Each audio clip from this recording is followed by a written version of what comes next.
Breaking news చూస్తున్నాం. ప్రముఖ కవి రచయిత అందశ్రీ కన్ను మూశారు. ఇవాళ ఉదయం ఇంట్లో ఒక్కసారిగా కుప్పకూలిపోయారు. వెంటనే ఆయన కుమారుడు గాంధీ ఆసుపత్రికి తరలించారు. 7 గంటల 20 నిమిషాలకు హాస్పిటల్కి తీసుకెళ్లారు. 7 గంటల 25 నిమిషాలకు అందశ్రీ చనిపోయినట్లు వైద్యులు ప్రకటించారు.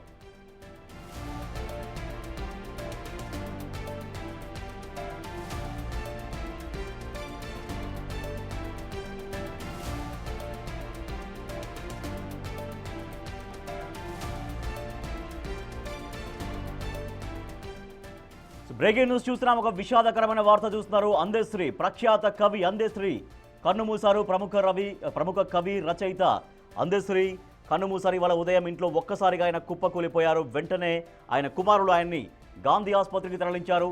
7 గంటల 20 నిమిషాలకు హాస్పిటల్కి తీసుకెళ్లారు ఆయన్ని. కానీ తీసుకెళ్లిన 5 నిమిషాలకే, అంటే 7 గంటల 25 నిమిషాలకే అందశ్రీ చనిపోయినట్లుగా వైద్యులు ప్రకటించారు.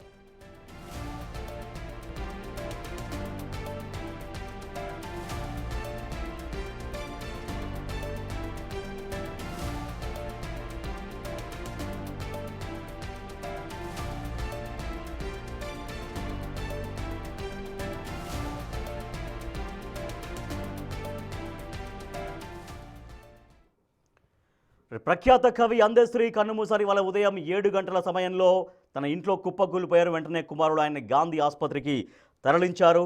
ఆయన 7 గంటల 25 నిమిషాలకి ఆయన చనిపోయినట్లుగా గాంధీ వైద్యులు ప్రకటించారు. ఒక్కసారిగా తెలంగాణ ఒక తీరని శోకంలోకి మునిగిపోయిందని చెప్పొచ్చు. ఎందుకంటే జయ జయ హే తెలంగాణ అనేటువంటి ఒక గీతాన్ని రాసినటువంటి అందశ్రీ ఇవాళ ఉదయం మరణించడంతో ఒక్కసారిగా అందరూ షాక్కు గురవుతున్నారు.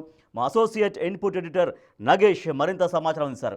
నగేష్, అందశ్రీ కన్నుమూశారు. అందశ్రీ లాంటి ఒక గొప్ప కవిని ఇవాళ తెలంగాణ కావచ్చు, ఆంధ్రప్రదేశ్ కావచ్చు, ఒక 2 రాష్ట్రాలు, ఒక తెలుగు కవిని, గొప్ప తెలుగు కవిని ఇవాళ 2 రాష్ట్రాలు కోల్పోయాయి. సో ఒక్కసారిగా అంటే అందశ్రీ మరణం అందరిని ఎట్లా కలిచివేస్తోంది? ఖచ్చితంగా అంటే ప్రముఖ గాయకుడుగా తెలంగాణ గీయాన్ని ఉరు తొలగించిన వ్యక్తిగా అందశ్రీకి ఘనమైన పేరుంది. జయ జయ హే తెలంగాణ అంటూ కూడా యావత్తు తెలంగాణ ఉద్యమంలో కదిలించాడు. ఇప్పుడు తెలంగాణ రాష్ట్ర కాంగ్రెస్ ప్రభుత్వం వచ్చిన తర్వాత ఆ గీతాన్ని కూడా అధికార గీతంగా ప్రకటించింది. ప్రతి స్కూల్లో, బడిలో కూడా ఈ రోజు అందశ్రీ గీతాన్నే ఆలపిస్తున్నారు. కానీ అందశ్రీ మరణించడం అనేది తెలంగాణ కూడా గొప్ప వ్యక్తిని కోల్పోయిందని చెప్పచ్చు. ఎందుకంటే ప్రత్యేక తెలంగాణ రాష్ట్రం రావాలని చెప్పి అందశ్రీ ఎంతో తాను తప్పించేవాడు. అంటే తెలంగాణ ఉద్యమం నడిచిన క్రమంలో తను ప్రతిసారి కూడా అంటే తెలంగాణ రావాలనేదే నోట వచ్చేది. నిన్నగాక మొన్న కూడా యనమల రేవంత్ రెడ్డి బ్రదర్ తిరుపతి రెడ్డి పెళ్లి ఫంక్షన్ కూడా వచ్చాడు. కానీ అస్వస్థత 2 రోజుల నుంచి ఉన్నట్టుగా తెలుస్తుంది. పల్స్ డౌన్ కావడంతో వెంటనే ఆసుపత్రికి కుటుంబ సభ్యులు తరలించారు. అందశ్రీకి ఒక కొడుకు దత్తు, 4 కుమార్తెలు ఉన్నారు. తను ఇక్కడే తార్నాకలోనే తను నివాసం ఉంటారు. కానీ అందశ్రీ మరణం అనేది చాలా మందిని కలిసివేసింది. ఈ విషయాన్ని ముఖ్యమంత్రి రేవంత్ రెడ్డికి, మిగతా తెలంగాణ సహా ఉద్యమకారులందరికీ కూడా ప్రస్తుతం అయితే తెలియజేశారు. తన భార్యతో పాటు కొడుకు, కుటుంబ సభ్యులు కూడా తీవ్రంగా విలిపిస్తున్నారు. మరి యాక్టివ్ గా ఉండే అందశ్రీ మరి ఎందుకు అనారోగ్యం ఏంటనేది కూడా పూర్తిగా తెలియని పరిస్థితి. కానీ తను ఎప్పుడు కూడా అనారోగ్యం ఉందని చెప్పినా కూడా, తను హాస్పిటల్కి వెళ్దామని చెప్పినా కూడా వినని వ్యక్తి అని చెప్పి వాళ్ళ కుటుంబ సభ్యులు చెప్తున్నారు. నాకు బాగానే ఉందని చెప్పి కూడా చెప్పుకునేవాడు అంటున్నారు. కానీ ఎప్పుడు కూడా యాక్టివ్ గా ఉండి యాక్టివ్ గా పార్టిసిపేషన్ చేసేవాడు అందశ్రీ. తన మొత్తం అంటే తను ఎక్కడో తన జీవితాన్ని జనగామ జిల్లాలో ఒక గొర్రెల కాపరిగా తన జీవితాన్ని ప్రారంభించాను. తనకు చదువు రాయని చెప్పి ఎప్పటికీ చెప్పుకొచ్చేవాడు. కానీ పాటల విషయంలో మాత్రం ఖచ్చితంగా తెలంగాణకి ఏం కావాలి, ఏం అవసరం అనే విషయాన్ని కూడా తన గానం ద్వారా అందరికీ తెలియజేశాడు. అంటే ఎక్కడ కూడా సభ జరిగినా, ఏది జరిగినా కూడా కనీసం తను 2 నుంచి 3 గంటల సేపు కూడా ఆగకుండా మాట్లాడే వ్యక్తిగా కూడా అందశ్రీకి పేరుంది. ఎందుకంటే తన నేపథ్యాన్ని కూడా దాచుకోకుండా చెప్పేవాడు. అంటే తన బ్యాక్గ్రౌండ్ ఏంటి, తను ఎక్కడో ధనవంతుల ఇంట్లో పుట్టలేదు. తను ఒక సాదాసీదా కుటుంబంలో, నిరుపేద కుటుంబంలో పుట్టి ఈ రోజు తన తండ్రి చనిపోయినా కూడా తన ఎదుగుదలకు తోడ్పడి తనను తీసుకొచ్చింది. గొర్రెల కాపరిగా మిగతా పనులు చేసుకుంటూ తాను చాలా కష్టమైన జీవితాన్ని గడపని చెప్పుకోడు. తదుపరి హైదరాబాద్ కి షిఫ్ట్ అయిన తర్వాత కూడా తన కుటుంబ సభ్యులు పోషించుకోవడం కూడా తన రచనల ద్వారా కూడా కొంత ముందుకెళ్లే పరిస్థితి. కానీ ఈ రోజు తెలంగాణ ఉద్యమ గీతం జయ జయ హే తెలంగాణ జననీ జయకేతనం అనేది మొత్తం యావత్ తెలంగాణ సమాజాన్ని ఉద్యమ సమయంలో ఏకం చేసింది. అంటే తెలంగాణకే ఆయన రచనలు పరిమితం కాలేదు, సినిమాలలో కూడా గొప్ప గొప్ప సాహిత్యాన్ని అందించారు.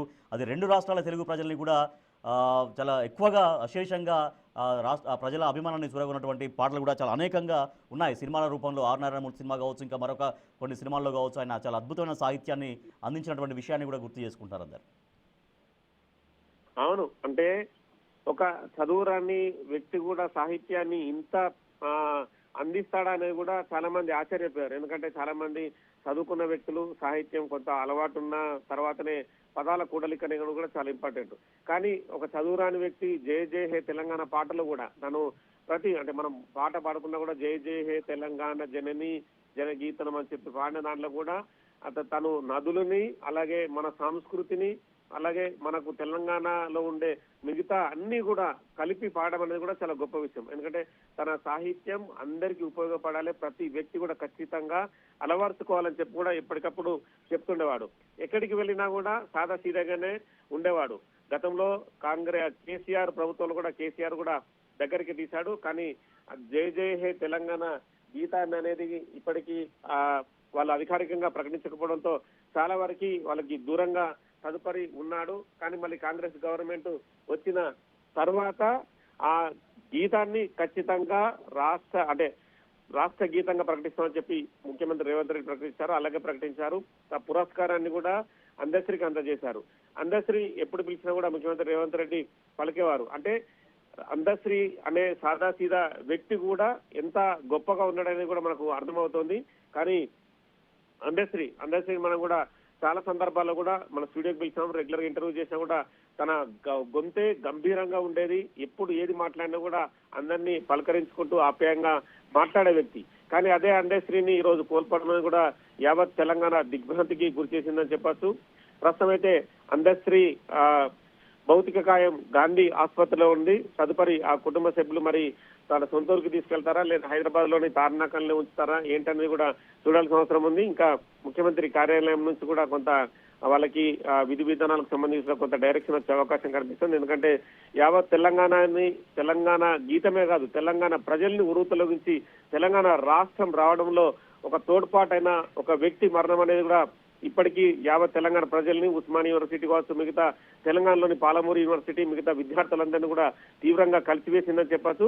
ప్రస్తుతం అయితే ముఖ్యమంత్రి కార్యాలయం నుంచి వచ్చే కొన్ని డైరెక్షన్స్ వల్ల ఎక్కడ భౌతిక కాయం నుంచి అంటే ప్రజల సందర్శనార్థం ఉంచిన తర్వాత వాళ్ళ ఊరికి తీసుకెళ్తారా లేదంటే హైదరాబాద్ లోని మిగతా కార్యక్రమాలు నిర్వహిస్తారనేది కూడా కొద్దిసేపటి తర్వాత తెలిసే అవకాశం ఉంది. Right, thank you Nagesh. ప్రముఖ కవి, ప్రఖ్యాత రచయిత అందశ్రీ ఇక లేరు. అందశ్రీ ఈ ఉదయం కన్నుమూశారు. ఒక్కసారిగా అందశ్రీ మరణించారని తెలియగానే అందరూ షాక్ గురవుతున్నారు. ఎందుకంటే అందశ్రీ చదువుకోలేదు, వాస్తవానికి చదువుకోలేదు. కానీ చదువుని మించినటువంటి అపార జ్ఞానం ఆయనకు ఆశువుగా వచ్చింది, ఆయన సొంతం. కాబట్టి తన మేధస్సును ఉపయోగించి అద్భుతమైన సాహిత్యాన్ని అందించారు. ఒక తెలంగాణకే తన సాహిత్యం పరిమితం కాలేదు, మొత్తం తెలుగు వాళ్ళకి, యావత్ తెలుగు రాష్ట్రాలు, రెండు రాష్ట్రాలకి, అంటే ఉమ్మడి ఆంధ్రప్రదేశ్ ఉన్నటువంటి సమయంలో దగ్గర నుంచి ఆయన రాసినటువంటి అనేక పాటలు తెలుగు ప్రజల్ని విపరీతంగా ఆకట్టుకున్నాయి, స్ఫూర్తిగా నిలిచాయి. సో జయ జయ హే తెలంగాణ జననీ జయ కేతనం అనేది తెలంగాణ రాష్ట్ర గీతంగా ఇవాళ రాష్ట్ర ప్రభుత్వం గుర్తించి దాన్ని మరింతగా దాని ప్రాశస్త్యాన్ని, దాని యొక్క ప్రాముఖ్యతను పెంచింది. సో అది ఇటీవల అంటే 2025 జూన్ 2 రోజు రాష్ట్ర ఆవిర్భావ దినోత్సవం